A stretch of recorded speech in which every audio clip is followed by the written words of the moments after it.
बाबा महाभारत में जो अज्ञातवास है? महाभारत में अज्ञातवास पांडवों का दिखाया गया है। हाँ, ये कहाँ की है? कब ये कहाँ की यादगार? कब की यादगार? अच्छा यही संगम युग में कब की यादगार? अच्छा, महाभारत कब की यादगार है? संगम युग में भी कब की? कौन से युग की यादगार है? द्वापर युग की। द्वापर युग की शूटिंग एडवांस ब्राह्मणों की दुनिया में कब तक हुई है? 98 99 तक द्वापर युग की शूटिंग हुई ना। अब द्वापर युग की शूटिंग में कृष्ण बच्चे की प्रत्यक्षता हुई या नहीं हुई? हुई ना।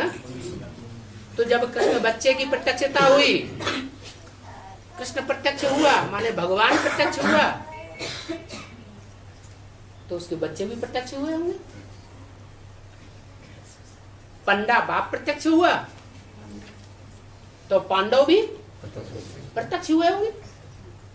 और जब पांडव प्रत्यक्ष होते हैं तो उनको वनवास भी मिलता है। क्या? जैसे राम को वनवास दिखाया, अकेले राम को कि लक्ष्मण सीता दोनों को? उनको। तो ऐसे ही, और टाइम भी लगभग दोनों में एक जैसा है। रामायण में 14 साल का और महाभारत में 13 साल का। तो ये जो वनवास है, वन कहो जंगल कहो, किस बात की यादगार है? ये जंगल किस बात की यादगार है? कांटों का जंगल है। एक आदमी अपने घर में रह करके आराम से सेवा करता है, अपनी दुकान पे बैठ करके सेवा करता है, कहीं इधर उधर भटकना नहीं पड़ता। खुंचे वाला होता है ना, वो हाथ में रख करके वजन और गलियों गलियों में घूमता फिरता है, और एक दुकानदार अपनी गद्दी पर आराम से बैठा सेवा कर रहा है। तो ज्यादा आराम किसको मिल रहा है और परेशानी वजन किसको ढोना पड़ रहा है? खोजे वाले। तो ऐसे ही कांटों के जंगल में भटक भटक के ज्ञान देना, और ब्रह्मा बाबा की तरह चैन की बंसी बजाए के माउंट आबू में बैठे बैठे ज्ञान देना। ज्यादा आराम किसमें?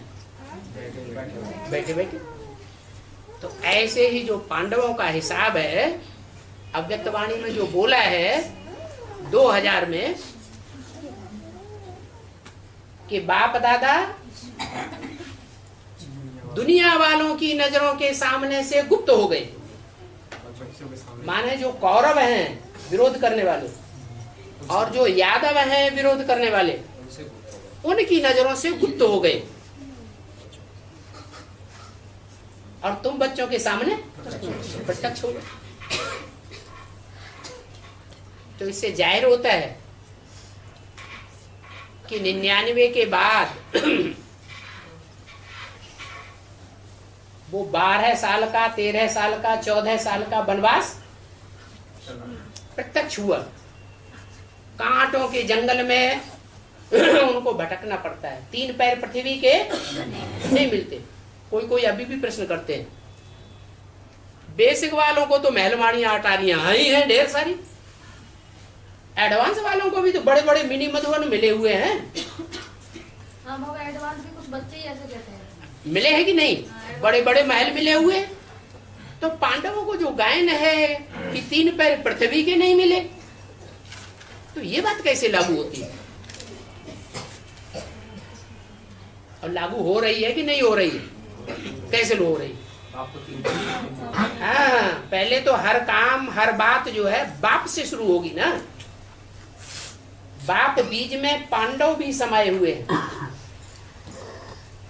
तो बाप के लिए ये बात क्लियर हो जाती है। और बाप के जो सहयोगी बच्चे हैं उनको भी गुप्त ही रहना पड़े।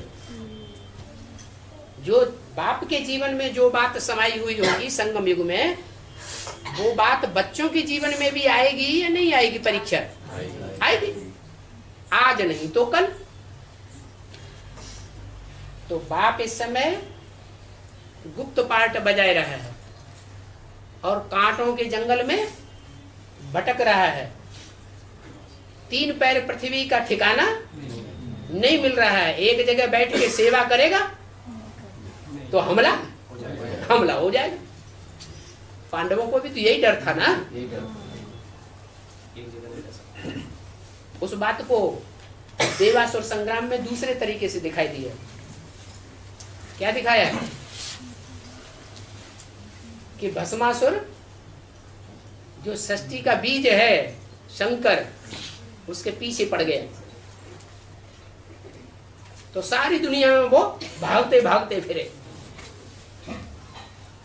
कि नहीं, सारी दुनिया में भागते भागते फिरे और उनको कहीं ठिकाना नहीं मिला। शास्त्रों में एक ही तरह की बात को 20 तरह से दिखाया है।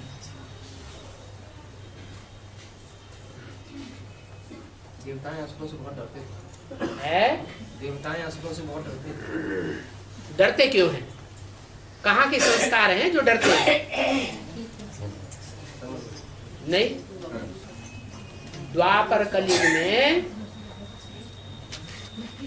जो देवात्माएं हैं वो सारी की सारी कन्वर्ट होकर के दूसरे धर्म में चली जाती है या नहीं चली जाती?